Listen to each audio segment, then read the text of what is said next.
Park एक अमर शहीद राव तुलाराम जी के नाम से आवंटित हुआ है। वो एक बार इनकी कान मरोड़ के, क्योंकि ये उनके बाप दादाओं का नाम जुड़ा हुआ है इससे।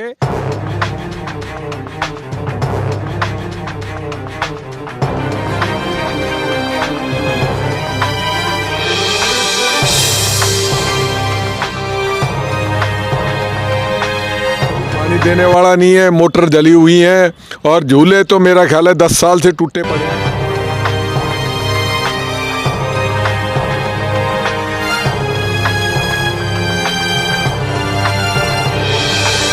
देख रहे होंगे यह किसी जंगल से कम नहीं है। इस पार्क में घास नाम की कोई चीज नहीं।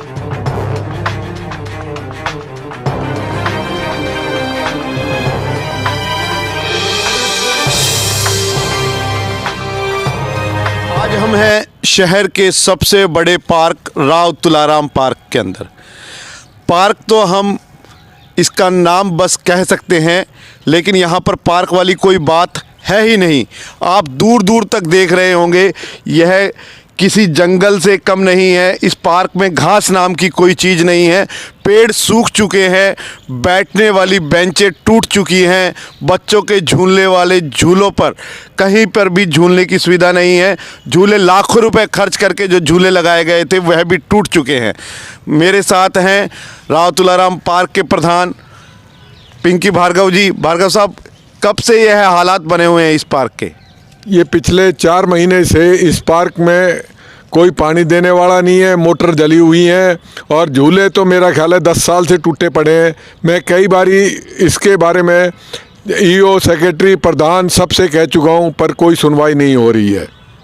नगर की ओर से करोड़ों रुपए का बजट इस पर खर्च किया जा चुका है पिछले 8-10 सालों के दौरान। तो वो पैसा कहाँ जा रहा है? इस पार्क पर नहीं लग रहा था।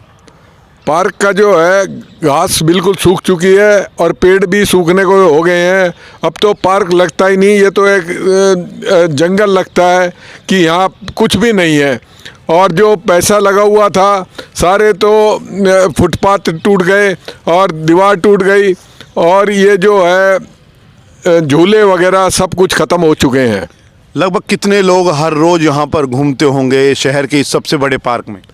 इस पार्क में कम से कम 5000 लोग डेली आते हैं और ये शहर का सबसे बड़ा पार्क है। भार्गव साहब ने बताया कि इस पार्क में हर रोज़ सैकड़ों लोग घूमने आते हैं। हम एक चीज़ और आपको बता देते हैं कि यहाँ पर शहीद स्मारक बना हुआ है और जैसा कि इस पार्क का नाम है, यह अमर स्वतंत्रता सेनानी राव तुलाराम के नाम पर यह पार्क है। केंद्रीय राज्य मंत्री राव इंद्रजीत सिंह भी यहाँ पर आते हैं, लेकिन पार्क के हालात तभी सुधरते हैं जब राव यहाँ पर आते हैं। जैसे ही वह पीठ मोड़ते हैं उसके बाद फिर से इस पार्क के हालात ऐसे ही बन जाते हैं। अब हम बात करेंगे पार्क में घूमने वाले कुछ और लोग। सर, क्या नाम है आपका? विक्रम आज़ाद। आज़ाद जी, कब से पार्क में आप घूम रहे हैं? मुझे 20-25 साल हो गए यहाँ पे। अब पार्क के हालातों को देखकर आप क्या कहेंगे? पार्क की बहुत दुर्दशा हो रही है और पिछले 5-6 महीने से तो यहाँ बहुत ज़्यादा बुरा हाल है। बच्चों के झूले टूटे पड़े हैं, कोई सिक्योरिटी नहीं है, पानी की व्यवस्था नहीं है। कुछ लोग हैं, हमारे साथी लोग हैं, वो बेचारे 5-5 लीटर की कैन में ले लेके पानी एक सेवा भाव से इन पौधों में डाल देते हैं, लेकिन उससे कुछ होने जाने वाला तो नहीं है। पहले हम लोगों ने यहाँ पे एक शहर की व्यवस्था थी, चंदा इकट्ठा करते थे, पाइप लेके आते थे। अब वो लोग इस धरती से चले गए, विदा हो गए। अब यहाँ कोई व्यवस्था नहीं है। तो नगर परिषद से आप क्या अपेक्षा करते हैं? शहर की एजेंसी है जिसको ये पार्क देखना है। नगर परिषद से यही उम्मीद करते हैं, यही अपेक्षा करते हैं कि ये पार्क एक अमर शहीद राव तुलाराम जी के नाम से आवंटित हुआ है और राव इंद्रजीत सिंह जी से मैं ये अपेक्षा करता हूँ, कमेटी में तो जो हो रहा है वो आपको बताइए। राव इंद्रजीत सिंह से ये अपेक्षा करता हूँ कि वो एक बार इनकी कान मरोड़ के, क्योंकि ये उनके बाप दादाओं का नाम जुड़ा हुआ है इससे, एक बार कान मरोड़ के इस चेयरमैन को और औरों को, ईओ को बोल दें तो मैं नहीं समझता कि इस पार्क की दुर्दशा इस तरह की रहेगी। लेकिन इस तरह की कोई भी कार्रवाई हो नहीं पा रही है और जनता बेबस है। आप सुन रहे होंगे विक्रम आज़ाद जी की बात कि इस पार्क को संभालने के लिए भी अब शायद केंद्रीय मंत्री राव इंद्रजीत सिंह को ही संज्ञान लेना पड़ेगा। राव के आशीर्वाद से चेयरपर्सन बनी पूनम यादव को यह भी ज्ञात नहीं है कि राव कम से कम राव तुलाराम पार्क की तो सुध ले ली जाए। मेरे पीछे आप इन झूलों के हालात देख रहे होंगे। जिला प्रशासन की तरफ से लाखों रुपए खर्च करके, बताया जाता है कि करीब 7 से 8 लाख रुपए खर्च करके यह झूले लगवाए गए थे, लेकिन देखरेख के अभाव में अब इन झूलों के हालात को आप देख सकते हैं। हमारे साथ हैं नगर पार्षद गिरीश भारद्वाज जी। भारद्वाज जी, किसको दोषी मानते हैं? शहर के बीच में, शहर के दिल में यह पार्क है, हजारों लोग, सैकड़ों लोग यहाँ हर रोज़ आते हैं, किसको दोषी मानते हैं? सबसे पहले तो मैं आप सबका धन्यवाद करता हूं और जनता को भी मैं नमस्कार करता हूं।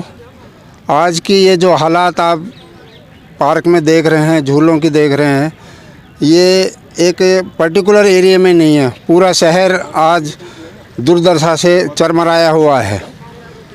इसमें सबसे बड़ा जो दोष है, सरकार ने बड़ी नेक नियति से अच्छे दिन आने के सपने सजोए थे और उस पर विश्वास कर शहर की जनता ने ट्रिपल इंजन की सरकार बनाई थी।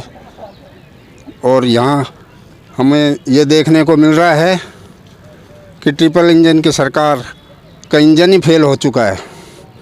उसकी भ्रष्ट कार्यशैली, उदासीनता और नगर परिषद प्रशासन की भ्रष्ट कार्यशैली के कारण आज पूरा शहर उजड़ रहा है। हम पार्क की बात नहीं कर रहे हैं, आज कहीं भी आप जाके देख लो, पूरा शहर अपनी दुर्दशा देखकर अपने आंसू बहा रहा है, लेकिन उनको कोई सुनने वाला नहीं है। आप तो पार्षद हैं लंबे समय से, क्या समाधान हो सकता है इस पार्क का? कैसे इसकी व्यवस्था में सुधार हो सकता है? क्या इतना जटिल काम है कि पार्क में सुधार ही नहीं हो सकता? ऐसा कोई समस्या नहीं जिसका समाधान ना हो सके। जब तक ये अपनी नीक नियति और भ्रष्ट कार्यशैली को चेंज नहीं करेंगे, जनता के प्रति समर्पित नहीं होंगे, जब तक काम नहीं बनेगा। इनकी उदासीनता इनको तोड़नी पड़ेगी।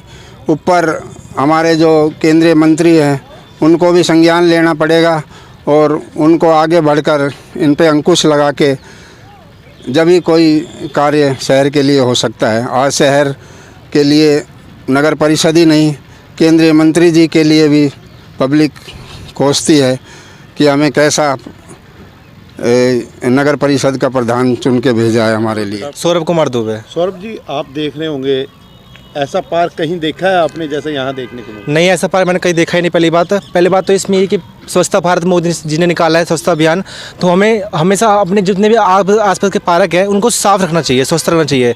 बच्चे यहाँ पे झूले झूलते हैं, सब टूट के झूले, उनको मेंटेन करना चाहिए। सरकार को भी नई नई सुविधा के अनुसार बढ़िया झूला मेंटेन करना चाहिए, साफ़ सुथरा रखना चाहिए माहौल। अगर स्वच्छ रहेगा भारत तभी इंडिया बढ़ेगा आगे और बीमारी होगी कितनी होगी कम। तो इसलिए हमको स्वच्छ रखना चाहिए भारत को। तो इस पार्क में कहीं स्वच्छता नज़र आ रही है आपको? इस पार्क में स्वच्छता नज़र तो नहीं आ रही, लेकिन गंदगी नज़र आ रही है ज़्यादा तो